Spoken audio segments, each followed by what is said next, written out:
back here at the GSL Codex. The world is high. I want to off of the ghostiness of Nesty. Yeah, I want to like actually, because we joke around a lot and we like our hyperboles and we like to exaggerate here and there. But let's look at this just realistically for 1 second. StarCraft is the most difficult strategy game ever created. It is. Ever created. It's actually harder than chess. No, it's not. It's like actually 1,000 times. It's like actually. It is by far the hardest strategy game ever. Nesty is a strategical genius, basically, and he's been doing this with Zerg back when no one could figure out how to use Zerg at all. And I just want to draw this small comparison realistically. We no longer live in a world where people can do things like Alexander the Great and Genghis Khan, like all these people that conquered huge swaths of land and took things over. That no longer exists. If Nesty lived in those times, could he do something like that? Maybe. He is actually smarter than everyone. The fact that with the internet being out and everything is connected together, the fact that nobody in the world actually holds a candle to the way he plays Zerg. Not even close. That's actually insane. And we know that because the internet exists. So we can actually see everybody play against everybody. I mean, you might have to get a different server or something, but it's still there. And we have enough international events that it's just pretty apparent. Yeah. Excuse me. Some gas in me.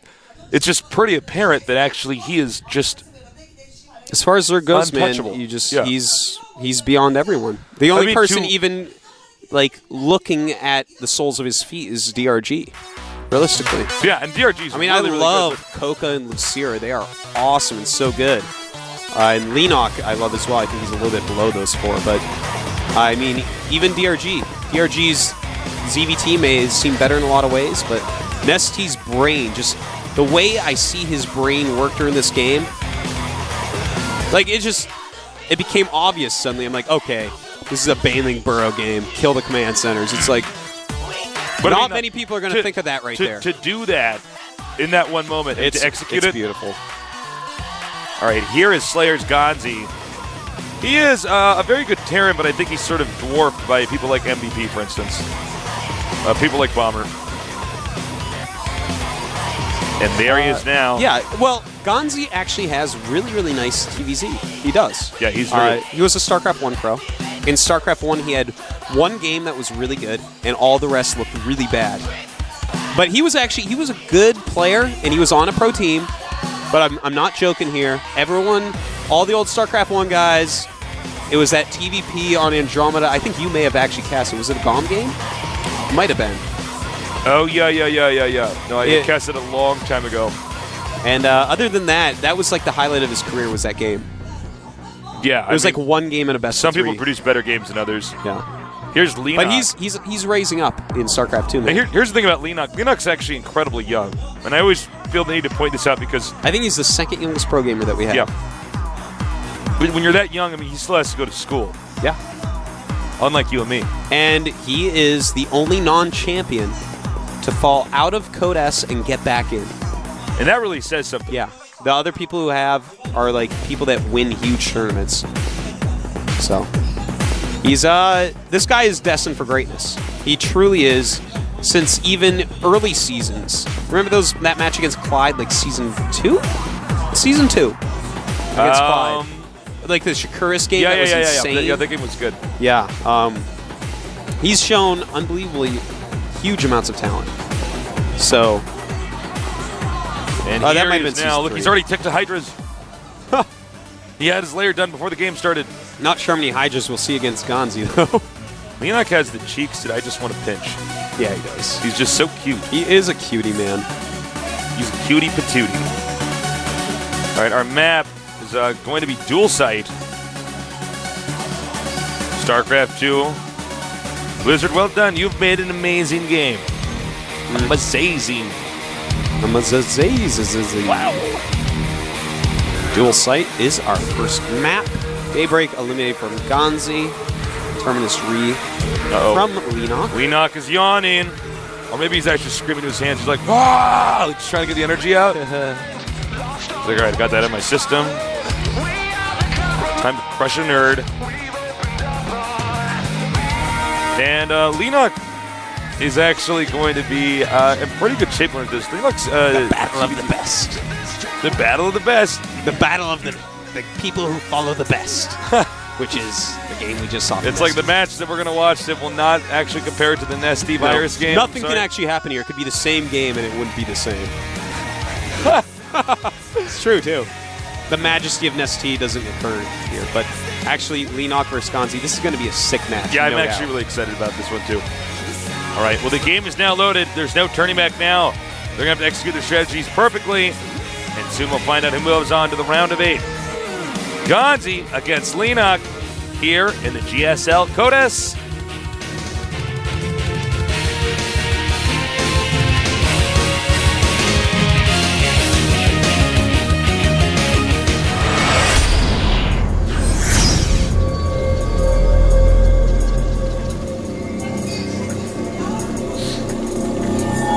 Over here in the upper right, we have GanZI.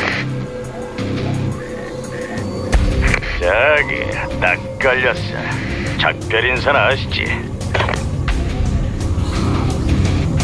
And now, to the bottom left on this one-on-one map, our youngster, but still very scary.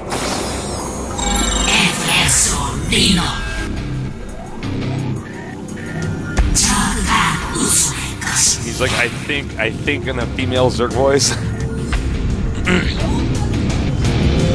Well. What shall we see here, Tasteless? Looks like it. We might be seeing Command Center first from GanZI. In fact, I know we are. And actually, you know what's funny about this is that he could totally screw this up, Zerg can. I mean, there's so many different things he can do right now. You know, yeah, he's going to think, is there a proxy Rax? But actually, there's not. There's just going to be Command Center.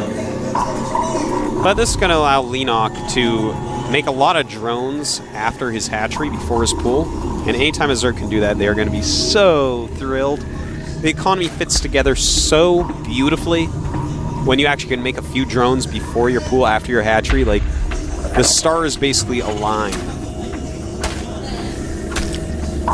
I like that he puts the barracks right there next to it, so there's less surface area for the SCV to sit on that the drone can attack. And it also still kind of leaves some ambiguity about what the hell's going on for the Zerg. Until, of course, the Zerg finds it, but... And Leenock actually starts the spawning pool a little bit quicker than I thought he would. Oh, that's alright. He did make several drones afterwards, about 3, I think. Alright. These guys are finding out why he had that drone fight that SCV.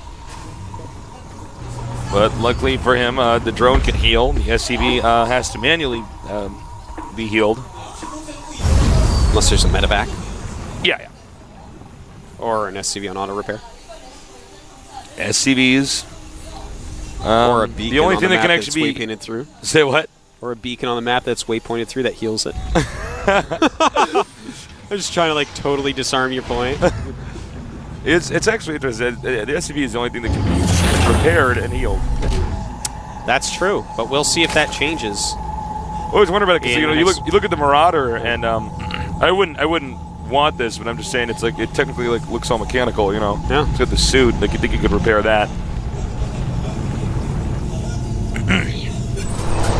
That's the people do these sick all-ins where it's actually like if Blizzard changed that where it's like it just turns into anything but Marine Marauder like all-ins like with SCVs like blocking and on auto repair. It's like actually insane.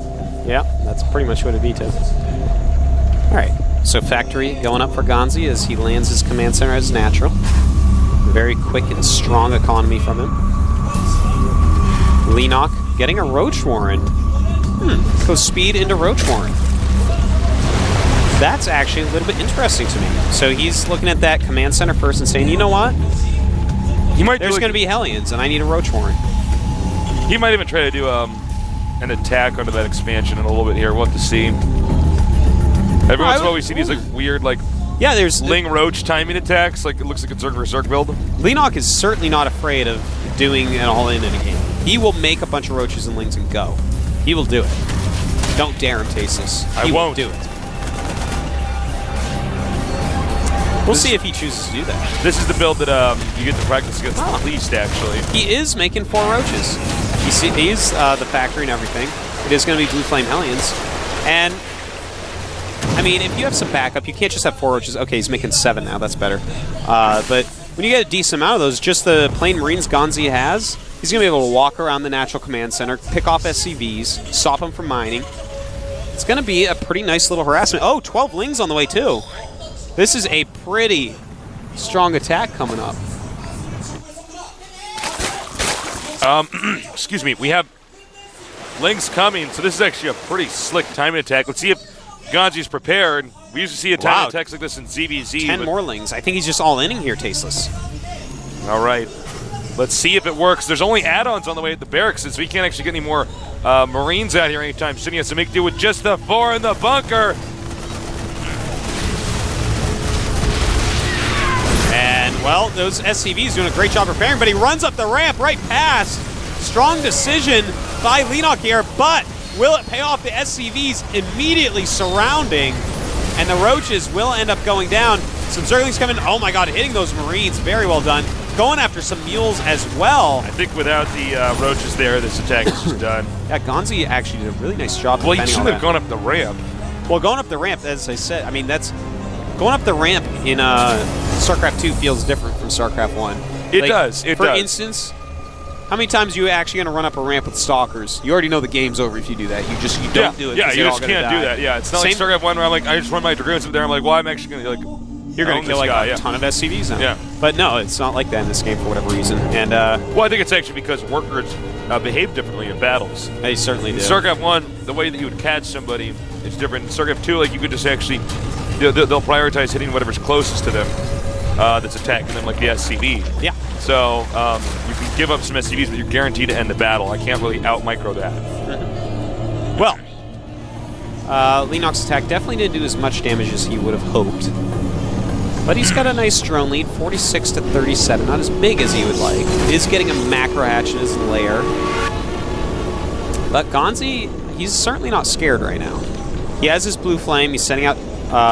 he actually has 6 Hellions with this army. Then some Marauders and Marines. And this little timing is going to be very powerful. Baneling Nest just starting for Leenock, so he's just going to have a handful of Roaches, and actually he's making a lot of Lings now. But Ling's not going to do well against 6 Blue Flame Hellions. Yeah, exactly. It's going to be all about angling here. That's the Zergling's least favorite color is blue. I don't know why Leenock chose blue as his color this game. That's I don't know. Like he's trying to trick him and stuff. Right, here come the Hellions. Roaches want to deal with the Hellions. Zerglings the Marines. Wow, that's a lot of Blue Flame Hellions, man. Leenock has a decent number of Roaches, but... He might just turn around. Scan, kill the creep, turn around. Yep, look at that. Scan, kill the creep. And turn around. Yep. Paces, you're a prophet. I didn't ask for this. But I'm the chosen one, Artosis. I like the double engineering bay, by the way. I really like that. He's not like, hey, I'm going to do some crazy all in and try to win. He's just like, no, you know what? I'm just going to play this safe. I'm going to win in the late game. I'm going to let him try to make mistakes. I'm going to be smart and play safe. You know, I'm sorry to bring this up right now as we're casting this game, but I was just thinking about an ST and how, you know how like kings in ancient times or important people, before they entered a room, someone would enter before them and yell so everyone could hear exactly who's entering his room, like, oh yeah, you know, like, the king of all that you see before you.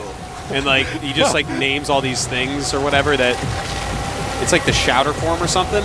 An ST needs one of those. He just walks in rooms before an ST and just announces all great things about him that he's about to enter the room. But anyways, back to this game. A ton of Hellions. This build is really neat by GanZI. There's so many Blue Flame Hellions. 10. That's going to really negate Lings strongly. And in fact, Leenock has made a lot of Roaches because of this. I'd love to see GanZI throw up some more factories. He's only got 1. And I feel like a 1 factory at this point is not the right choice. I mean, it's one of the coolest things in the world is making a lot of Blue Flame Hellions to force Roaches and then go into siege tanks en masse to really kill them. This army's going to be hard to actually stop with that. I don't know if he should go in there, actually. And actually, he just got a stim out of GanZI for free. here's one problem, is that when Zerg makes too many attacking units early on, there's just like a fundamental rule. They're going to be more behind later on because they don't have enough drones. And if you notice here, should we just do a check for me? What is the exact drone count? Well, it's 57 to 62, but he has 11 making. Okay. Well, he might be able to catch up then, but just a general rule for you guys. You want to make as many drones as possible to start while still surviving. Oh, Planetary's up. But he will kill that. Yeah. If he wants. And oh my god! Oh, sick Baneling landmine right there! Oh, that was beautiful. And down goes that third base. Leenock. He can actually win this fight too. Those are Marines against Roaches, man. Siege Tank and Marauders there. I don't know. Oh, Zerglings come in as well. And GanZI must retreat. Oh, almost kills that Siege Tank. It's a Siege Tank that got away. Sad day for Mr. Knock. That's Dr. Knock. Says knock knock. He says who's there? He says Leenock. Mr. Knock. It's like Cat's Pajamas pumps his fist because his last name is Knock. I don't know Cat's Pajamas' last name was Knock. Well, I did. Now I know. T.I.L. Today I learned Cat's Pajamas' name is Knock. 9 mutas on the way for Leenock suddenly. That's going to catch GanZI really off guard. He has no turrets in his main or his natural. In fact, sir, he is turretless, despite having 2 engineering bays. Yeah, that's a little bit funny. He has no turrets. Well, he's like, well, he's just not going to make mutas to scale. I'm like, you can't prove that. And he did make mutas. And he's starting to scan for Baneling landmines, so there's going to be less and less mules against a 3-base Leenock. And now the mutas. He's gonna have to. We're gonna see so many turrets pop up on the production tab in a second here. 1, 2. Guess that's just 2. Really, just 2? All right. This expansion will have to be canceled. Yeah, that's an awkward position right now. But the problem is, if Terran moves too far out and can't get back to his base, the Zerg won't allow it. That can be difficult as well. Yeah, this little force, this little strike force that made a cancel on that gold. It's probably doomed Tasteless. They went out into the field knowing they would not come back. And in fact, they're going to go back now that I've said that. I can't believe you let that happen. But he does have a Baneling landmine. Oh, what? Perfect scan. He actually, the scan was centered on those Banelings. It was actually the most perfect scan ever. That was crazy. That's so funny. GanZI's actually got really good star sense, man. Yeah, he does. Long-time StarCraft 1 pro. Makes sense that he has good star sense. Yeah.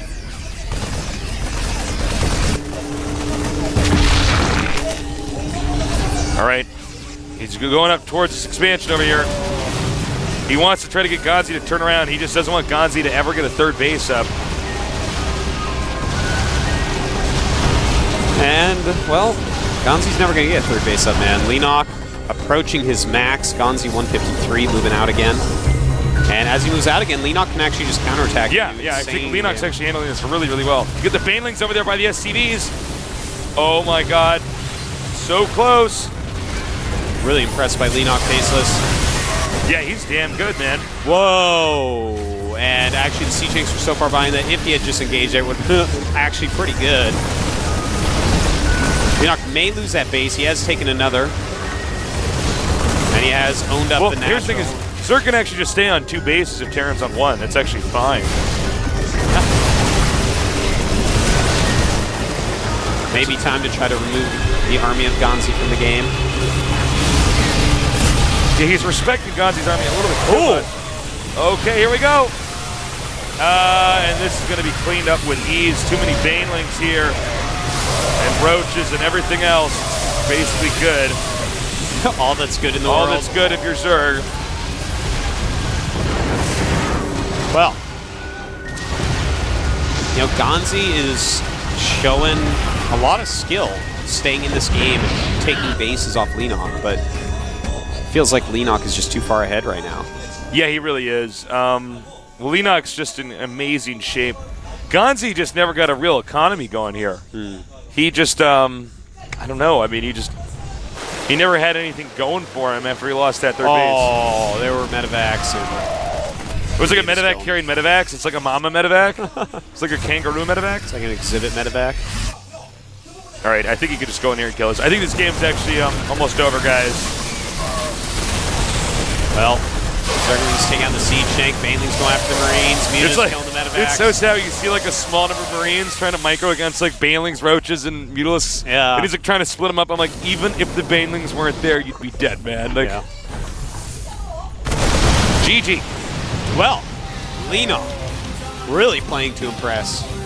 Leenock's like, yeah. I wish that game had been before Nesties, so that we could be like, oh my god! But like my oh my god moments are gone. No, I know what you mean, man. Oh my Nesty! Oh my Nesty.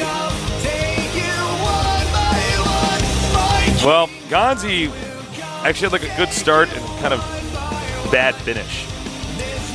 You know what I mean? Yeah. I mean, he just... I don't know. I mean, I think you could feel it too. It's just like he moves out on the map and Leenock's like, no, actually, no. Go back into your base. That's what he does. He goes like that. Get out! Well, next map is going to be Tal'Darim Altar. It's a great map. Yeah, we've seen so many TVZs on this map. So many TVZs on this map. It's a good map. Yeah, it is. It's mixes of pretty epic games. It can be a bit of a slugfest. Some of my favorite maps to watch on here. Yeah, I love TVZ on it. Actually, I like playing on it too. It's a great map. You don't like it?